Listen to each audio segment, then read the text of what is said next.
안녕하세요. 건설시공 및 공법 긍성규 발표 시작하겠습니다.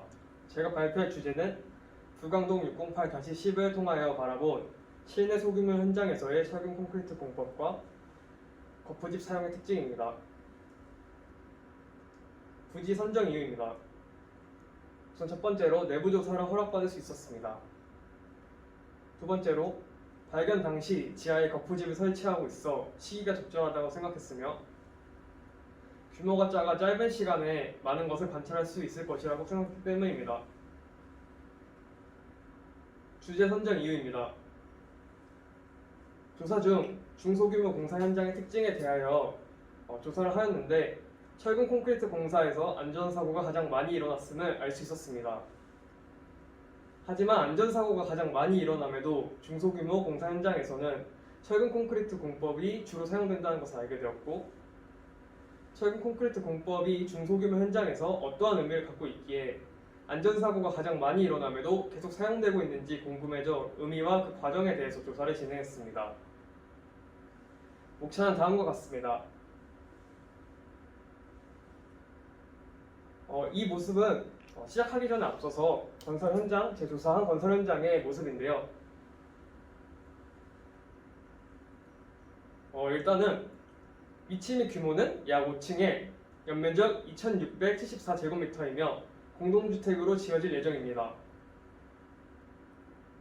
이곳을 보면 도로 조명 면적이 178.5제곱미터로 나와 있는데요. 여기서 도로 조명 면적이란 도로의 구역의 공작물이나 물건, 그 밖의 시설을 신설, 개축, 변경 또는 제거하거나 그 밖의 목적으로 도로를 사용하는 면적을 의미합니다. 제가 사전 답사를 진행했을 때 지하층에 거푸집 설치를 하며 벽체에는 콘크리트가 타설되고 있었습니다. 이렇게 맨 오른쪽의 사진은 아모레 퍼시픽 사옥의 철근 콘크리트 모습인데요. 비교 및 참고용으로 보시면 될 것 같습니다. 서론이 길었습니다. 중소규모 건설 현장 안전관리에 대해서 발표하겠습니다. 우선 건설 안전 데이터베이스에서 제공하고 있는 안전사고 사례 중에 안전사고 통계를 보면 철근 콘크리트 공사에서 가장 안전사고가 많이 일어났으며 안전사고의 유형은 무너지거나 붕괴와 관련한 안전사고가 가장 많이 일어났습니다. 철근 콘크리트 공사의 주요 위험 요소를 도출해 보았을 때 거푸집을 사용하는 과정에서 가장 위험 요소가 많이 존재함을 알 수 있었습니다.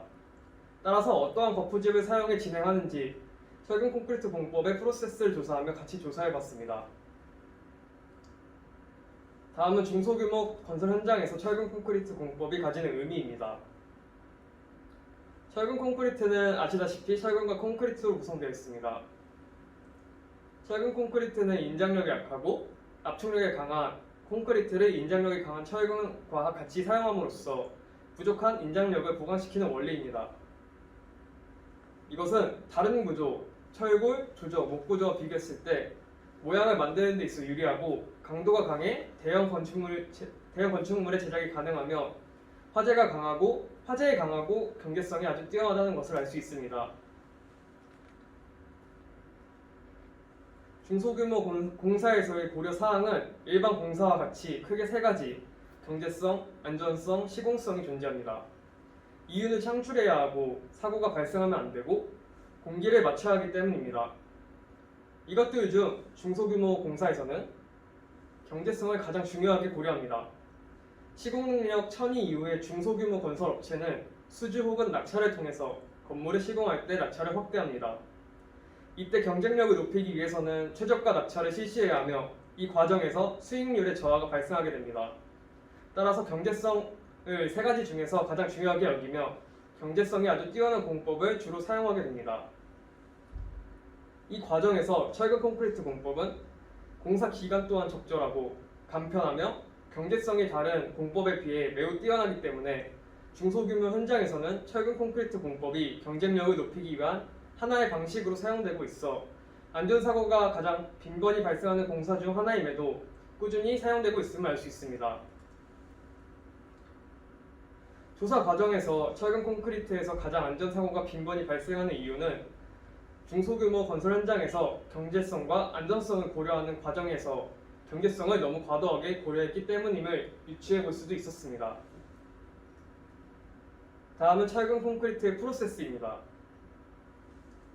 철근 콘크리트 공법은 기둥부 설치, 기둥 거푸집 설치, 보 거푸집 설치, 벽 배금 및 거푸집 설치, 바닥 거푸집 설치, 보철근 조립, 철근 거푸집 속에 넣기, 바닥 배근 순으로 진행합니다.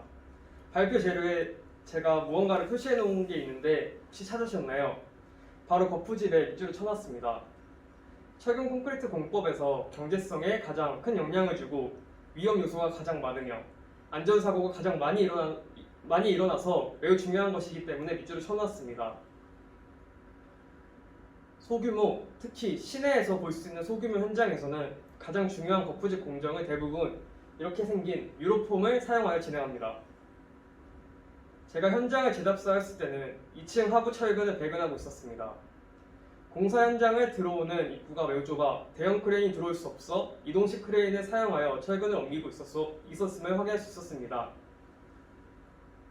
저번에 갔을 때는 지하 주차장에 철근을 조립하고 있었는데 제답사를 하였을 때는 지하 1층과 1층에 보호벽 슬래브 거푸집이 이미 설치되어 있었고 이렇게 보시다시피 동바리로 고정 및 지탱되고 있음을 확인할 수 있었습니다. 다음 거푸집 공법입니다. 거푸집을 사용하는 과정이 위험 요소가 가장 큼을 말 수 있었습니다. 시내 소규모 현장에서 어떤 거푸집이 주로 사용되는지 조사를 해보았습니다. 거푸집은 유로폼, 합판, 목재 거푸집, 그 이외에 다른 시스템 거푸집 등이 있습니다. 이 중에서 유로폼 거푸집은 추가적인 재료가 필요 없고 경제성이 매우 높은 가장 핵심적으로 사용되는 거푸집입니다. 유로폼은 내수 코팅 합판과 철제 프레임으로 구성되어 있습니다. 유로폼을 사용하는 이유는 유로폼은 다른 거푸집과 비교했을 때 공사비가 매우 저렴하였고 이에서 이렇게 선별하여 재사용이 가능하기 때문에 경제성을 매우 중요시 여기는 소규모의 건설 현장에서는 유로폼의 사용은 매우 필수적이었습니다. 또 아까 보여드린 것처럼 현장 출입구가 매우 좁아 시스템 거푸집을 사용하거나 현장에서 바로 조립하기 매우 어려운 시내 소규모 현장의 경우에는 설치, 해체가 용이한 유로폼을 사용하는 것이 가장 효율적이라고 할 수 있습니다. 하지만 곡선부 및 연결부의 시공성이 불리해 목재 및 합판 거푸집과 병행하여 사용합니다. 실내 소규모 현장에서 유로폼을 보강하는 유로폼 공법은 패널 폼워크 시스템, 즉 부속 자재를 이용해 현장에서 그 사용성을 높이는 공법을 사용합니다. 실내 소규모 현장은 이 사진과 같이 재래식 거푸집 혹은 유로폼을 사용하고 있는데요. 이러한 패널 폼워크 시스템은 뛰어난 호환성 그리고 다양한 부속 자재를 이용한 시스템의 변형 가능성, 경제적인 비용의 절감, 규격폼과 비규격폼으로 현장에서 변경 가능하다는 장점이 있습니다. 부속 자재는 외지핀, 프레타이, 유로폼 후크, 휠라 스페이시와 핀으로 이루어졌습니다. 다음처럼 유로폼을 설치하고 부속 자재를 설치해 유로폼을 고정시킴과 동시에 유로폼을 갱폼 등으로 사용할 수 있게끔 만들 수 있습니다. 또한 합판 수명이 다한 이후에는 프레임 교정 작업을 통해 재생을 할 수 있고 그 이후에 재생 사용이 가능하기 때문에 시공 자재 비용을 절감시킬 수 있습니다. 이렇게 왼쪽 사진처럼 유로폼의 철제 프레임에는 부속 자재를 넣는 구멍이 있으며 오른쪽 사진은 시내 현장에서 제가 찍어온 유로폼의 모습입니다. 정리를 해보았을 때 철근 콘크리트 공법은 중소규모 현장에서 경제성을 고려한 최적의 공법이며 철근 콘크리트 시공 과정 중 가장 위험 요소가 높은 거푸집은 경제성을 고려해 주로 유로폼을 사용하고 있습니다. 또 주로 사용되는 유로폼은 패널 폼워크 시스템 공법으로 보강하여 사용됩니다. 하지만 경제성을 너무 과도하게 고려하는 것은 위험 요소가 높은 프로세스를 진행하였을 때 안전사고를 유발할 수 있음을 숙지하고 공사 시기에 적절하게 고려해야 합니다. 이상으로 발표를 마치겠습니다. 감사합니다.